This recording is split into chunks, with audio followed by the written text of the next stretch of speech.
اور خوب یاد رکھو میرے بھائیوں، وہی بولو، وہی لکھو جس کو تم قیامت میں اللہ کے سامنے ثابت کر سکو۔ ہاں یاد رکھو، دنیا میں تو میں کسی طرح چھوٹ جاؤں گا، لیکن وہاں ثابت کرنا ضروری ہوگا۔ وہاں میرے قدم نہیں ہل پائیں گے جب تک کہ میں ثابت نہ کر دوں۔ اللہ پوچھے گا تو نے یہ جملہ اس کے خلاف کہا تھا، اس کا پروف اور دلیل لا۔ تو نے یہ لکھا تھا، اس کا پروف اور دلیل لا۔ اس لیے جو ثابت کر سکتے ہیں اللہ کے سامنے وہی بولو، جب ثابت نہیں کر سکتے ہیں تو بلا وجہ اس کو نہ چلاؤ، خاموش رہو۔ خاموشی میں نجات ہے، من صمت نجا، نبی علیہ السلام فرماتے ہیں جو خاموش رہا اس کے لیے نجات ہے۔ تو بہرحال گناہوں سے احتراز، اپنے دل کی صاف ستھرائی، پاکیزگی، میں نے بتایا ہر انسان اپنے گھر کو صاف رکھنا چاہتا ہے، اللہ کا یہ گھر ہے، اس گھر کو بھی ہمیں صاف ستھرا رکھنا چاہیے۔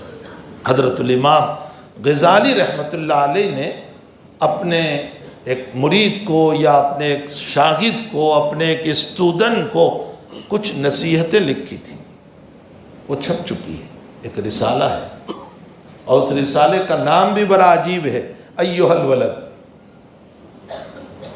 ایھا الولد کا معنی اے بچے، اس لیے کہ ہر نصیحت یا ایھا الولد، یا ایھا الولد، اے بیٹے، اے بچے، اسی سے شروع ہوتی ہے۔ تو رسالے کا نام ایھا الولد۔ اس میں ایک جگہ نصیحت کرتے ہوئے لکھتے ہیں، یا بنیا انت قرأت فی البخاری و مسلم، میرے بیٹے تو نے بخاری اور مسلم میں پڑھا، قال النبی صلی اللہ تعالی علیہ وسلم لا تدخل الملائکہ فی بیت فیہا قلب او صورت۔ بیٹے تو نے بخاری اور مسلم میں پڑھا کہ رحمت کے فرشتے اس مکان میں نہیں جاتے جس میں کتا یا جاندار کی تصویر ہوتی ہے۔ جاندار کی تصویر ہوتی ہے، اس میں رحمت کے فرشتے نہیں آتے۔ یہ حدیث نقل کی، اور اس حدیث کو نقل کرنے کے بعد فرمایا کہ جس مکان میں کتا یا جاندار کی تصویر ہو رحمت کے فرشتے نہیں آتے۔ اسی طرح جس دل میں خواہشات کے کتے دوڑ رہے ہو، خواہشات کے کتے دوڑ رہے ہو اور دنیا کی تصویر بنی ہوئی ہو، اس دل میں اللہ کی رحمت بھی نہیں اترتی، تعالیٰ کی رحمت اس دل میں نہیں اترتی جس میں خواہشات کے کتے دوڑ رہے ہیں۔ جنا کوئی اچھی صورت دیکھ لی، اچھی شکل دیکھ لی کہ بس اس کے پیچھے فریفتہ ہو کر بار بار اس کو دیکھ رہا ہے، گناہ بے لذت ہے۔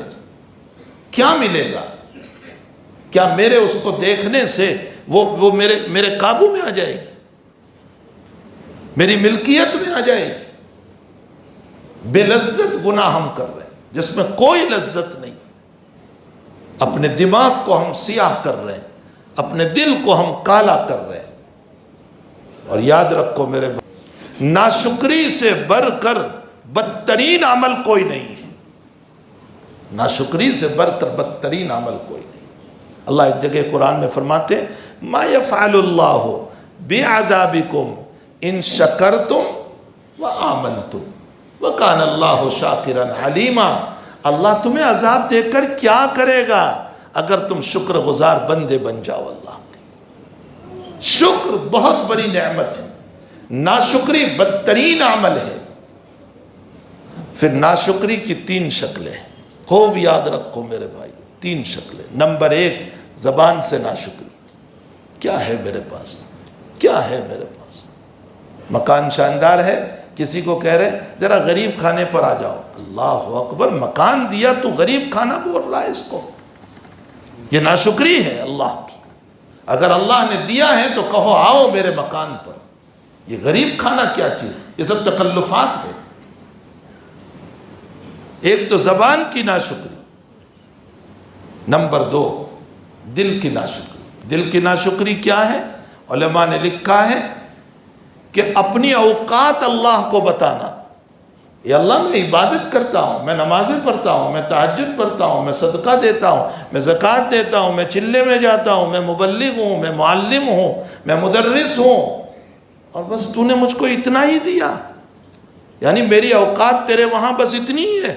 اپنی اوقات بتا رہا ہے اللہ، اور اپنی اوقات بتا کر کے اس دیے ہوئے کو بہت کم سمجھ رہا ہے۔ ہائے ہائے، میری آپ کی اوقات کیا ہے اللہ کے؟ کیا اوقات ہے؟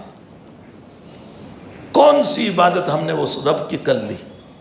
یہ بھی ناشکری ہے دل کی، اور جسم کی ناشکری یہ ہے کہ اس کی نعمتیں کھا کر خوبصورت آنکھوں کو گناہوں میں استعمال کر رہا ہوں، بہترین کان کو گناہوں میں استعمال کر رہا ہوں، بہترین دل و دماغ کو گندے خیالات میں استعمال کر رہا ہوں۔